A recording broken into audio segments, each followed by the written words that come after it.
Hey there, I'm Kelsey Creveling with the Counsel podcast, and today's episode is a great one for any small business owner or anyone who wants to start their own small business.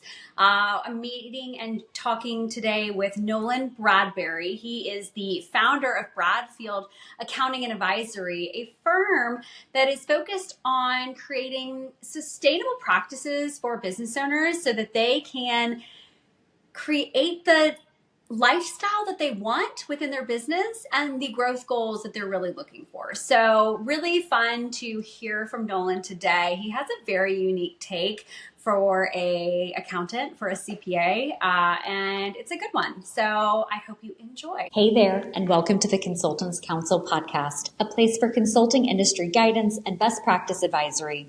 Whether you're working to grow in your consulting career, you're managing and developing a consulting firm, you're working with consultants, or you're just interested in business and high-performance advice, we've got recommendations and education for you.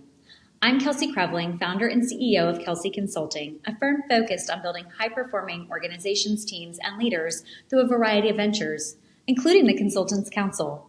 I've spent my career at the intersection of technology and management consulting, working with organizations across the country to help solve their toughest challenges, while also supporting the growth and development of multiple consulting firms, helping them improve their long-term performance trajectory. In addition, I'm an entrepreneur across a few different industries, and I serve as a startup investor and advisor, promoting the ideas of other entrepreneurs as they work to gain traction in their industries.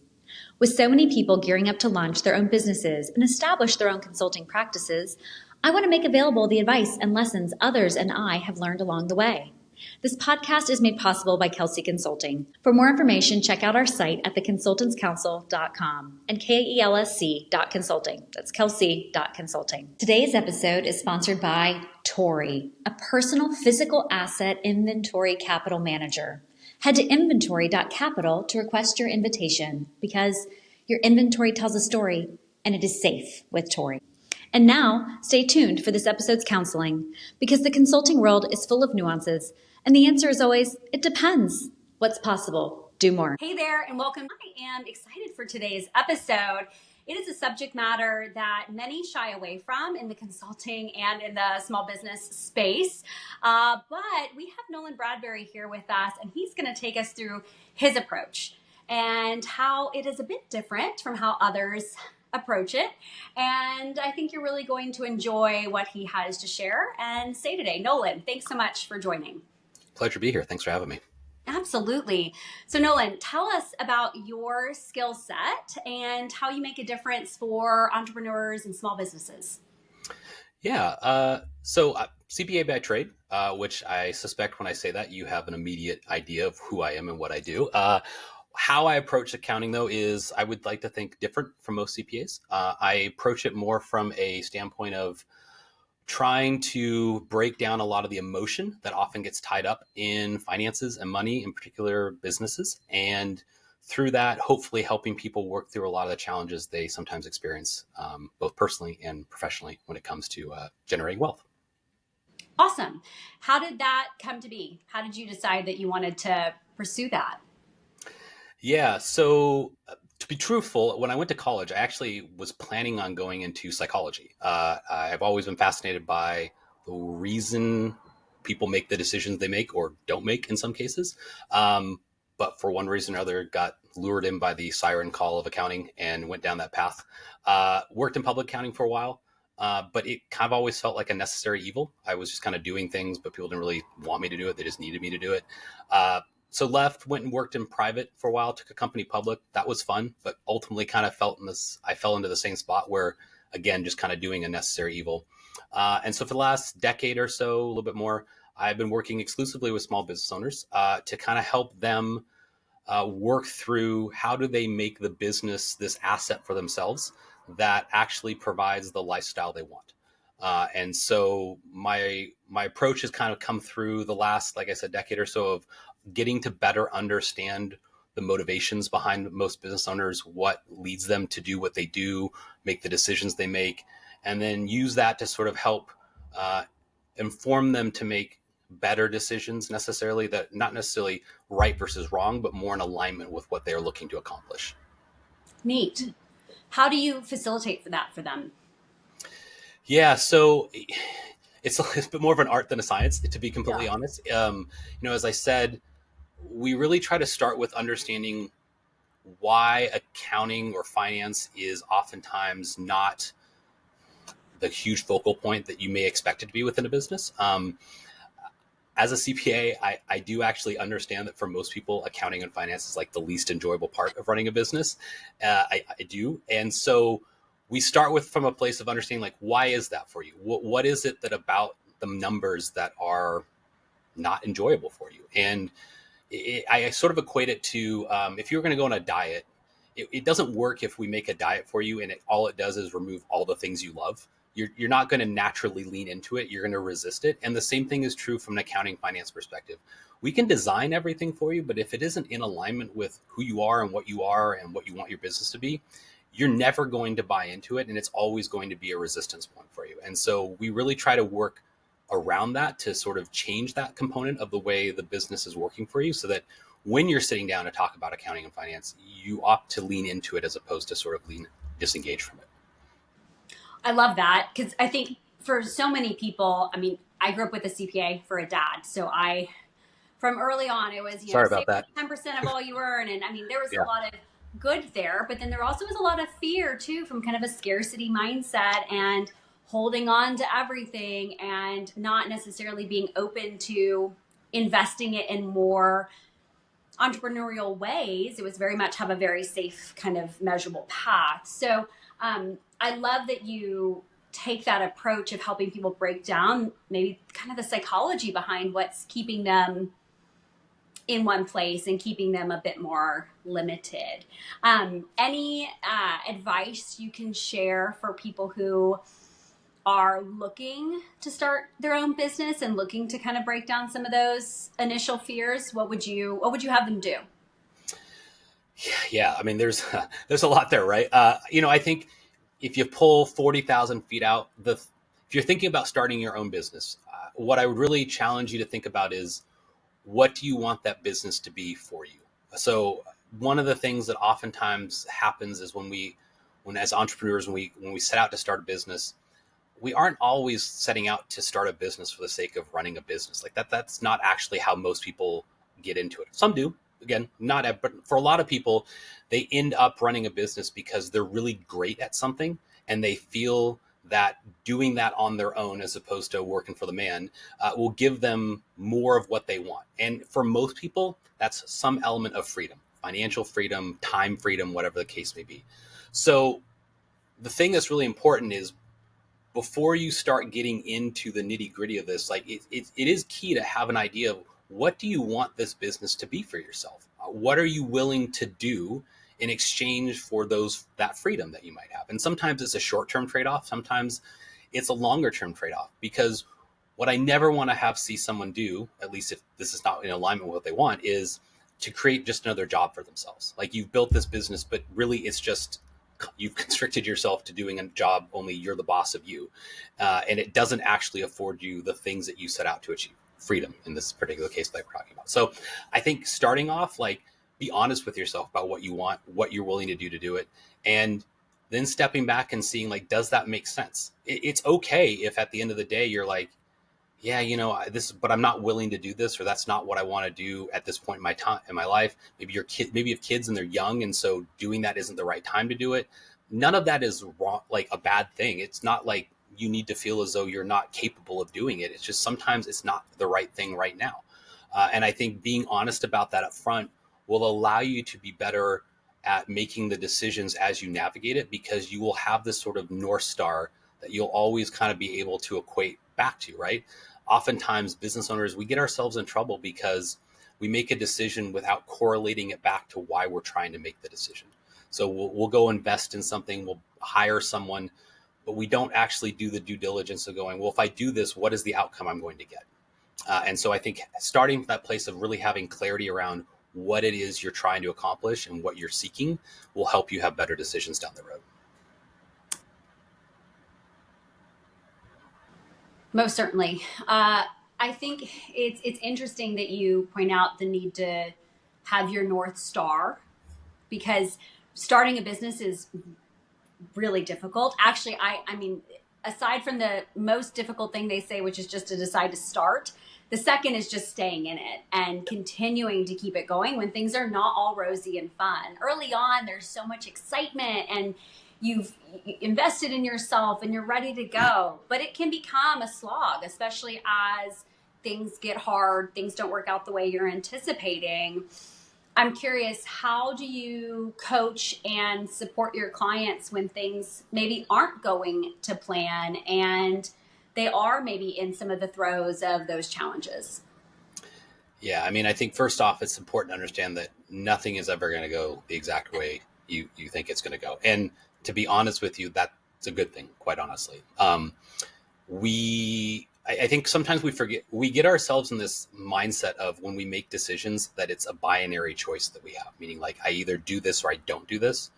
And I kind of equate it to, it's like as if you're standing in front of a door and to you, the only decision you have is, do I walk through the door or not? And I think what's important to understand is more oftentimes in business and in life, what we don't see is that there's an infinite number of doors stacked sort of side by side next to the one you're facing.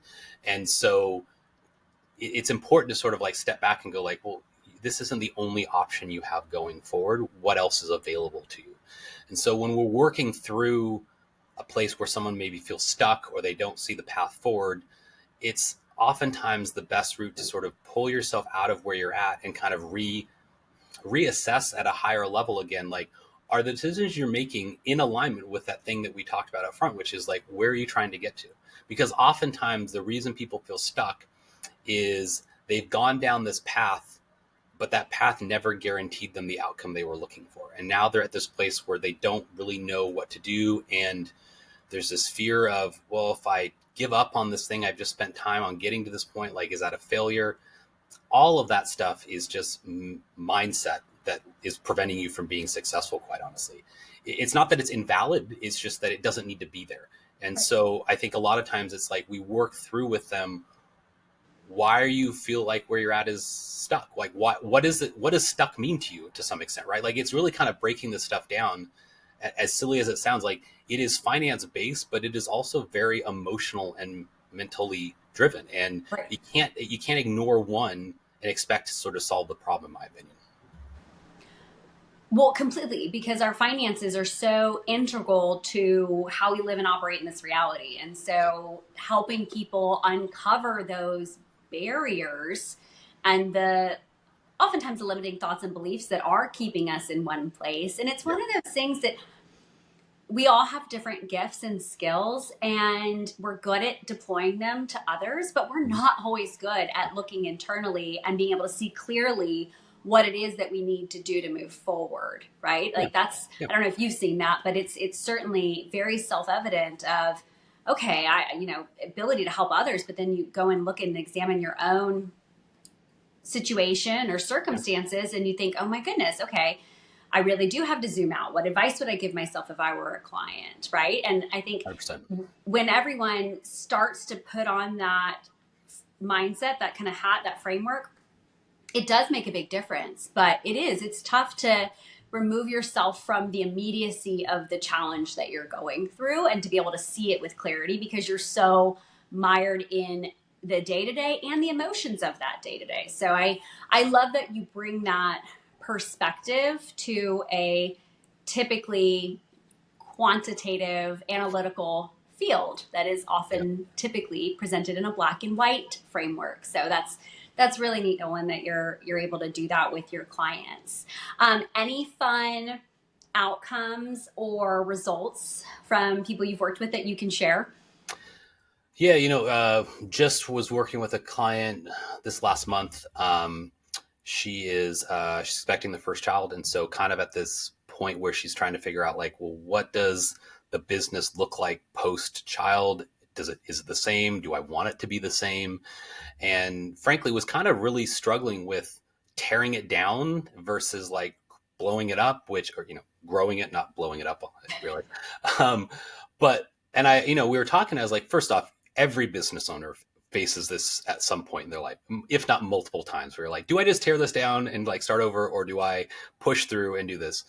But the exercise that we took her through, in our framework was to really break this down to one. In her case, we got down to one thing, which was, look, if you're able to bring in this amount of new clients every month, then you will be more than able to achieve the financial intake that you want for your family in this new state going forward. And for her, it was very unlocking to understand that it was that simple. Now, again, there's a difference between easy and simple, right? Like, I don't mean to suggest you snap your finger and you can do that immediately, right? But when you know that that's what you have to focus on, it takes away a lot of the noise and distraction that would otherwise prevent you from really focusing on that. So for her, it became this sort of release of this pressure of like, oh, I don't have to worry about all these other things. I really just have to decide, is this decision going to get me closer to this thing that I just said I need to do? So in her case, it was X number of clients more per month. And through that, we also made sure that if she did that, that wasn't going to put undue stress on her personally, meaning that as a new mother, was she willing to commit to what that meant, that what that took, right? Like, it doesn't do any good, again, if we design a system and that system produces an outcome that you don't want. So it was, for her, like, she got to the end of our meeting and you could see the jaw actually dropping as she was coming to terms with this, because consciously, and she said this to me afterwards, she's like, I really wanted to tell you why you were wrong. She's like, I kept wanting to prove to you that like what you were telling me was not the case. And she's like, by the end of it though, like, you had proven to me through my own information that basically this was more than achievable and it was just as straightforward as this. And so that was like a really, I mean, I love it when we get to that point, quite honestly, because it's just the most rewarding feeling to know that you've unlocked this for someone, so that they aren't in this place of stress and confusion anymore, but rather they are now hyper focused on being successful. I love that. And to be able to bring that kind of clarity to people is a gift. So that's really neat that you facilitate that. I'm curious, any fun tools or technologies that you're utilizing with your clients that you think people need to know about or be aware of? Yeah, so we use sort of our own developed process. We call it the Clarity Framework, and it's really just designed to, I'll fully transparent. Like, the tool itself is a tool, but that's not what does the process and what is unlocking for people. It's the deliberateness with which we take them through that process, in terms of starting with an understanding of what they need and what they want, what their business's current state is, what that really means from like a take home amount. And then sort of, again, like I said, reverse engineering what the business needs to look like to achieve the outcome they're looking for. Because, and I can't stress this enough, I do actually ask this people, I go, do you want your lifestyle to be better, the same, or worse at the end of this process? And as you can probably gather, nobody says they want it to be worse. And that's true. So why would we design a system where the outcome is you have to cut back on what you want to spend money on, or how you want to enjoy the fruits of your labor? So what we try to do is, instead of that, we go, look, if this is what you want your spending to look like personally, and how you want to travel, or kids' tuition for private school, whatever the case may be, then this is what your business needs to be able to do. And then it's about preferences. Are you wanting to do that? And so through that framework, we help them reconcile that for themselves. And it isn't about me telling them anything. It's about me guiding them through that, so that they're coming to terms with that on their own. That's a really important thing, in my opinion, which is, you can lead the horse to water, but you cannot make it drink. And so any sort of change that someone's going to go through, especially around finances, which is an incredibly emotional thing in people's lives, it has to be on their own choice. They have to come to it in their own way.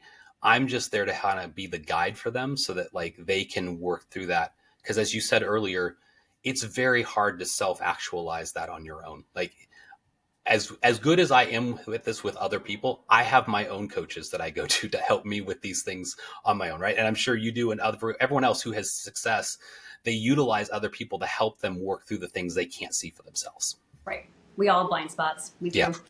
So as far as kind of that process, so when you start working with a new client, what does that intake look like for them? What do they go through? And then what is the ongoing evolution of relationship look like? I think that's something too that, as people look at needing or wanting help in this area, they're scared of it just from the number side of it. They're scared of it from just thinking about it from a financial perspective. They're scared to put hard budgets and expectations around things, but then they're also scared as to what does the process look like? How engaged is it? And what does the commitment even look like? Yeah. So I'll answer that. One thing I want to preface with this, which is I sort of equate what we go through, and I tell clients this when we meet, and first off is I go, this is kind of like when people don't want to go see a doctor because they're worried about getting bad news. And what I explain to them is the news is the news. Like it's not changed whether we talk or not.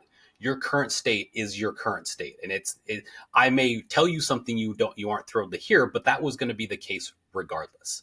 And so initially when we sit down, I have a 30-minute sort of free consultation with people where I get to, I work to understand who they are, what they're trying to accomplish.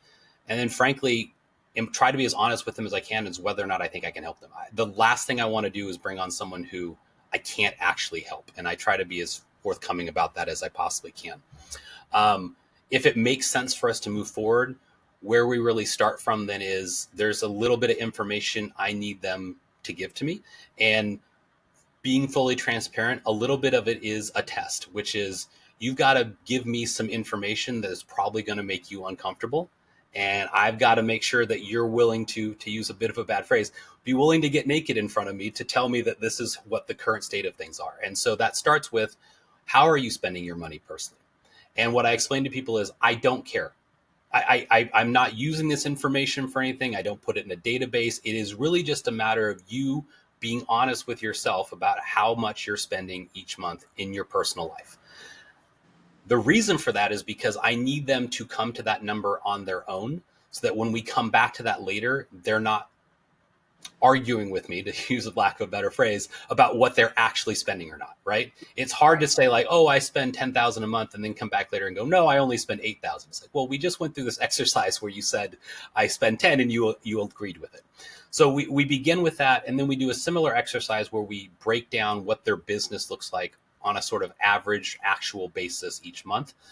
And then we basically give them a financial snapshot of what that means for them. And at that point, then we go back and we work through those again, which is, if you wanted to, would you make any changes to the way you're spending personally right now? Like are you thinking again, that your kids are going to go to a private school in the next year? Well, then let's just factor that in now and not create a system that then we'd have to change anyway. So we give them a chance to sort of modify that a little bit. Maybe they want to travel more. Maybe they want to spend less on eating out, whatever the case may be. And we get them to align on that. And then we basically go, okay, here's what that looks like from your business. And we start working with them to modify and scale the business or adjust the business in terms of customer breakdown and how that relates to cost structure and what it means if they were to scale or grow, until we get to a point where the business really looks like what it would need to look like. And at that point, we extract the pieces that we've changed within their business and make them clear, actionable items, meaning that these are the 3 or so things that you've agreed that if we did, would give you the business that you wanted for your personal life. And then at that point, we design a way to measure and monitor their progress on those things so that they have the ability to sort of benchmark themselves against it. Okay. Because that's the other thing is like, if you say this, but you don't actually do anything to make sure you're making the changes, then it's kind of all for naught. Right. And so at that point, then we move into more of a monitoring support system with them, where we work with them on a monthly basis, usually to manage these KPIs. And then there are going to be some cases where the actions that they need to take are not accounting or finance based.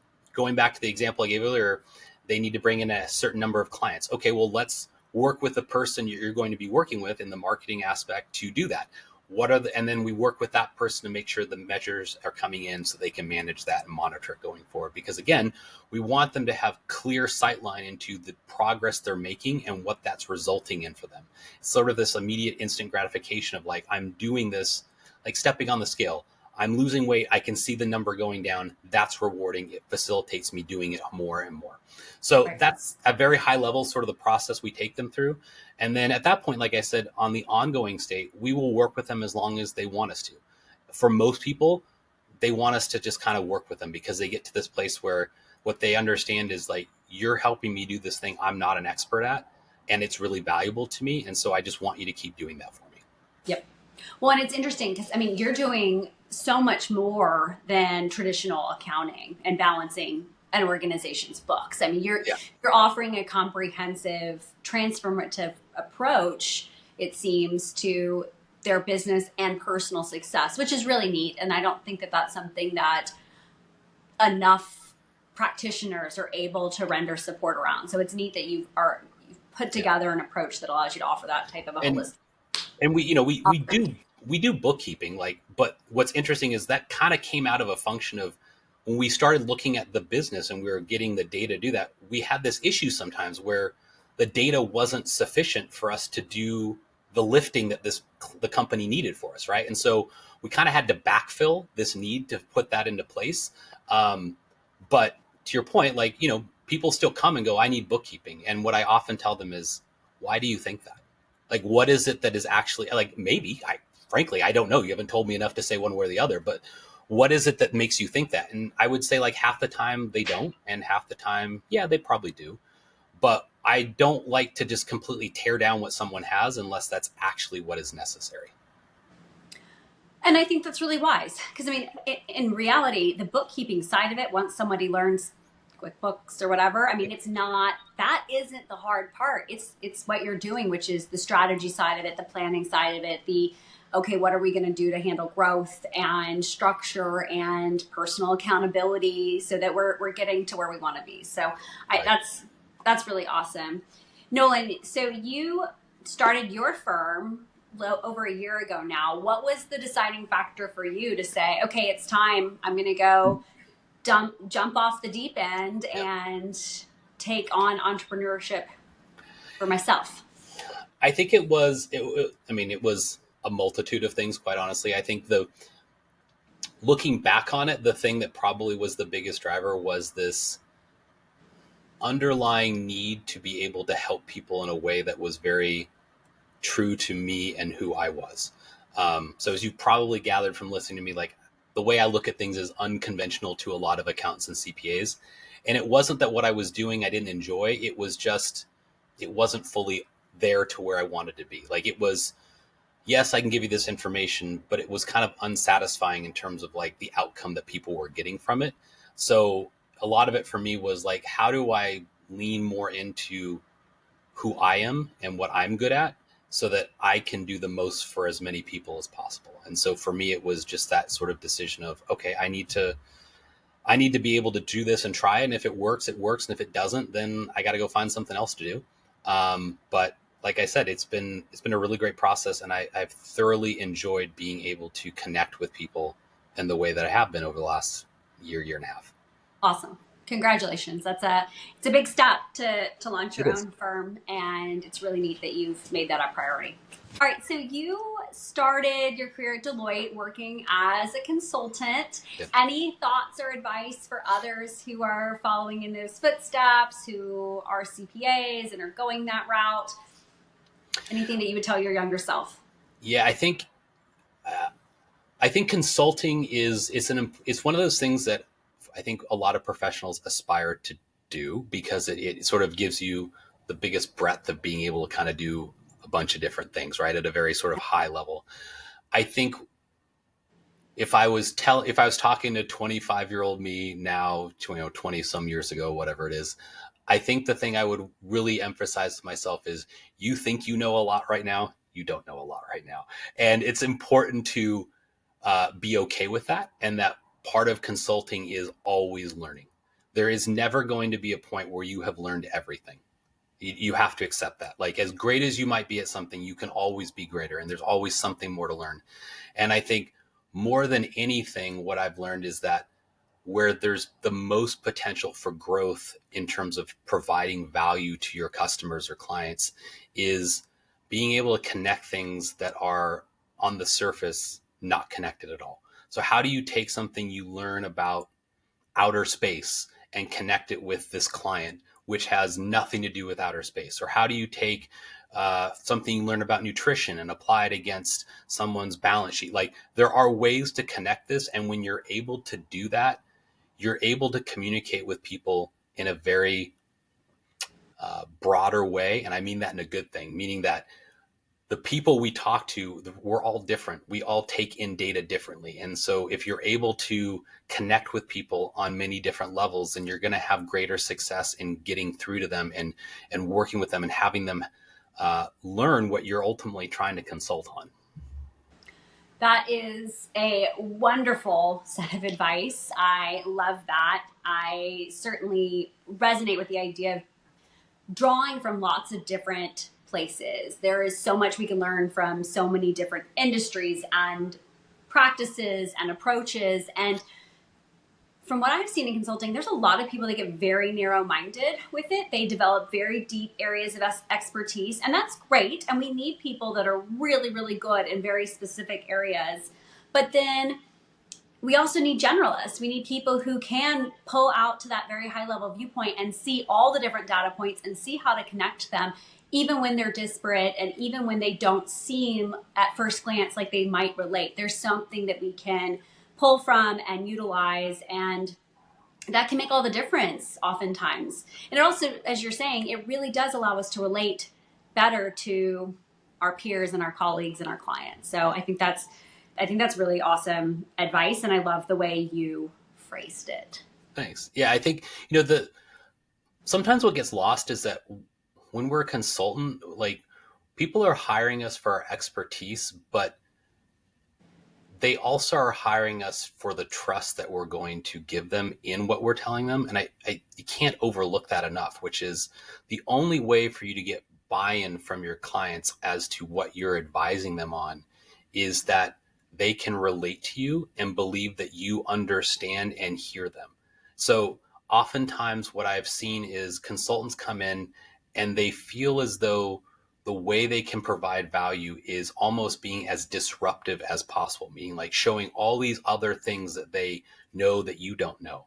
And it isn't that there isn't value in that, but that isn't always going to get you to be well received by the person you're trying to engage with. And believe it or not, part of this is a relationship, and that you have to get people to be on board and come along with you.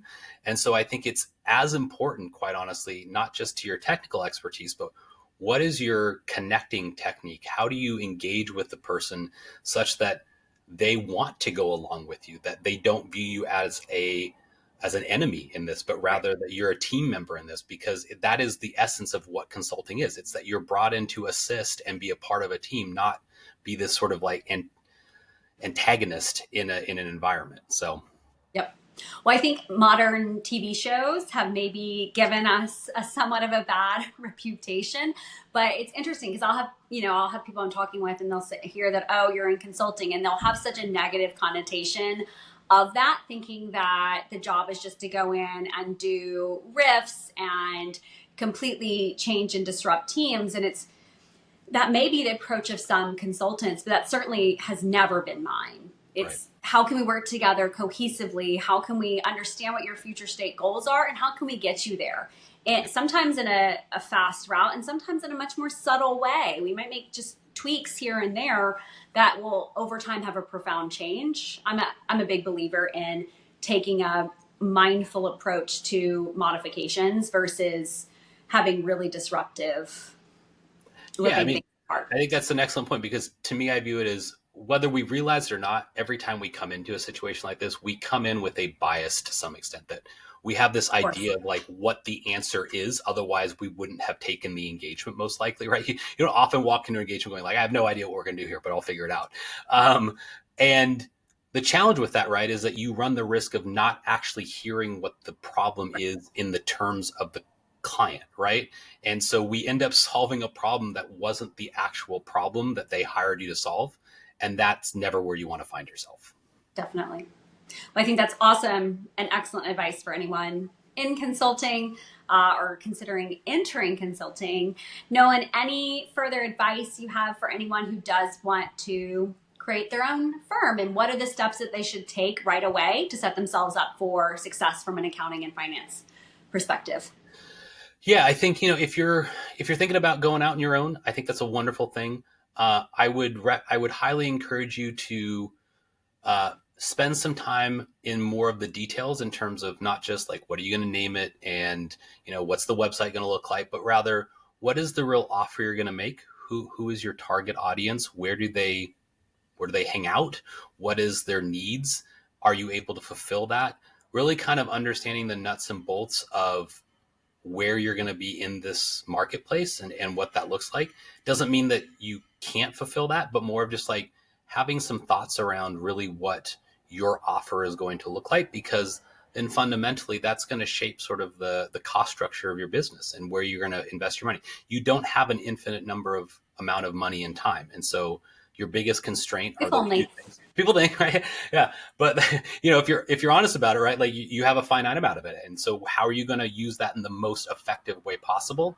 You can't really answer that question unless you have a clarity around how you're going to enter the marketplace. And so when you're ready for that, I also highly recommend that as much as you know about the thing, there are experts in various fields, and it is not a slight against your intelligence to rely upon and bring other people into the foray. I think there's a difference between you can do something and you should do something. So you're probably capable of doing a lot of things within your business. That doesn't mean you should be doing those things within your business. There are certain things only you can do. That's where you want to be spending your time. The other stuff, you want to find a way to bring in other people who are great at it and can do it. Even if it's only 80% of what you could do, in that case, 80% of something is better than 100% of nothing. Right. Well, and in small businesses, you're already wearing so many hats. And if there are ways to create leverage and offload activities that frees you up to then do the things that you're great at, that makes a huge difference. Yeah. And not to get too far down the path, but if you start your own business and you start to have success, which I hope you do, I would highly recommend the first hire you make is to find yourself a good support team member who can take a lot of the administrative tasks off your plate. It is the single thing that will unlock the most potential for yourself, because all of that like cognitive wearing down that exists with all those administrative tasks, right? It dampens your ability to be creative and strategic, and getting that off of your plate. It's a fairly cost-effective hire, to be honest, and it also will give you the most freedom to do the other things that are going to grow your business the most. Nolan, do you like having that person be a full-time hire or a contract, fractional? I like to hedge my risks, which you can probably imagine as a CPA, right? Having had a dad who was one. What I say is, I think starting out, low risk, hire a contractor, hire a part-time person, because frankly, the first person you hire, you're not going to know how to engage with them.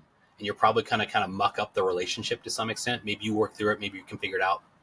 But reality is, probably take a couple people until you find the right relationship and how you need the support, and how you can communicate what you need to someone so they can support you in the best way possible.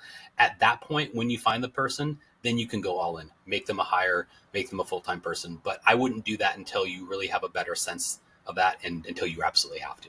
Yeah, agreed. I am right there with you on not taking on that risk. Also, just the responsibility of somebody else's livelihood. That's a heavy weight to bear until you're really solid and ready for it. Yeah. So I agree with you there. I'm curious, what skills or traits do you look for when you're looking to engage somebody in that capacity? A lot for me, there is what I refer to sort of as like extreme accountability, which is people make mistakes. We're all human. That's part of being human. I don't expect perfection. I do expect that if you mess up, you're going to own it and you're going to do everything you can to fix it. And so as long as you do that, like, we're fine. Any client who wants to get upset with us because we make a mistake and can't move past it, they're not going to be a client of ours for very long. Just not going to work out. But you do got to own it when you mess up. And so for me, that's a big one. Secondly, I would say attention to detail, just the line of work that we're in. I'd love to say that I'm pretty patient when it comes to details, but I have to just accept that, like, that's just not who I am, and details are really important. And then I think, thirdly, you wouldn't be an accountant if it's exactly not important to you. It's exactly right. And then thirdly, it's a function for me of having clear, like, this is how I expect to operate. And when you say you're going to do this, all I'm going to measure against is what you said you were going to do. So if you say, I'm going to respond to this person by 10 a.m. tomorrow and you respond by noon, what happened? Like, I didn't tell you that it needed to happen by 10. That's what you told me. So when you don't do that, that makes it hard for me to trust you, quite honestly. And so I want to be able to fully trust you. I want to be able to hand that off. So I need to know that when you say you're going to do something, you're going to follow through on that. Yeah, I think those are great traits to look for. And I mean, making hires for your business it's hard. It is hard to do because you are trusting someone so deeply with something that you care about immensely. It's very different than onboarding somebody to a team that is part of a large organization where there's more room for potential error too. So it's the highest risk decision you will make in your business. Any team member you bring on, because what I think we often forget as team members, I'm sure you know this because you probably have team members, right? Where we think, oh, I'm going to hire this person. They're great. You bring them in, even if it's just a contractor part-time, and we forget that they have to get up to speed, and that there's an investment you have to be willing to make in them. Yes. In your time in the short term to get them to that point. And so if you're not willing to do that, they're going to fail, not because of their own fault, because you haven't given them what they need. And secondly, like when you bring someone on, you have to be very clear about what it is you want them to do, because there's this scope creep of like, oh, they're really great at A, let me have them do B. And then they're not good at B. And you're like, well, why are you not good at B? Like, and you're like, well, I didn't hire you for B. I didn't ask you if you wanted to do B. I just told you to do it. And now I'm upset because you're not good at it. So, we just have to be honest about what we're bringing someone on to do and what our role is in that process, because it isn't an immediate fix. Definitely. Okay, Nolan, we've been looking at your artwork behind you this conversation. Will you tell us a little bit about it? Yeah. So to date myself, child of the 80s. So these are prints. I got them off Etsy to be completely transparent. But they are movies. So they're just main characters in movies. So like Ferris Bueller's Day Off, Ghostbusters, you could probably tell, Back to the Future. This one's a little hard, but Princess Bride, and then Goonies. And there's some other ones that you can't see on screen, but I just like that. It sort of reminds me of my childhood very much. So definitely. Very fun.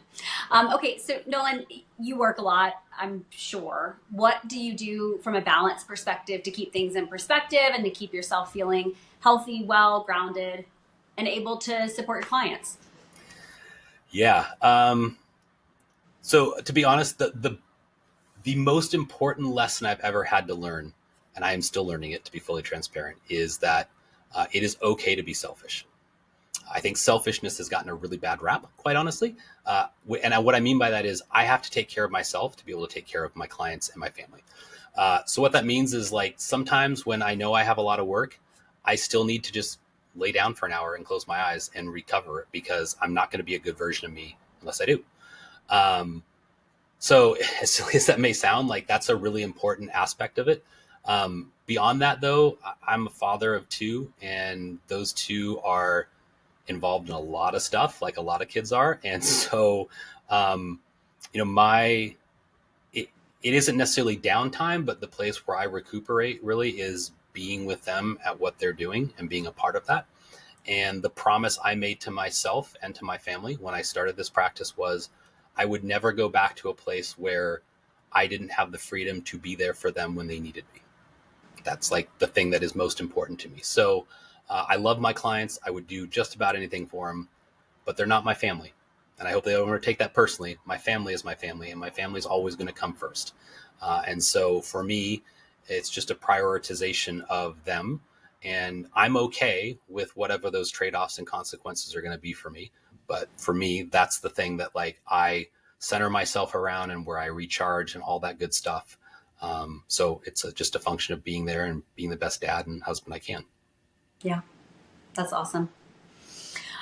Okay, any fun book or piece of advice that you've recently come across and that you're ruminating on? So the book that this is a bit of an older book. I think it came out in 2022, but every person I recommend it to tells me later on that it was like the best read. It's called 4,000 Weeks by Oliver Berkman. Okay. So 4,000 weeks is the average number of weeks in your life. Essentially, I think it's like 80 years. And it's a book. It's not a book about life hacks, although you might think that. It's actually a book about how not to hack your life and really about coming to terms with what time is and how we and our relationship with it. It was an incredibly impactful book for me. I highly recommend it. It's one of those ones where I probably read it 5 times and I go back and I underline and highlight it because there's just a lot of really good stuff in there that I think snaps me out of wherever I'm at and kind of makes me reassess and think about things in a different way. So highly recommend that as a good book if anyone hasn't read that yet.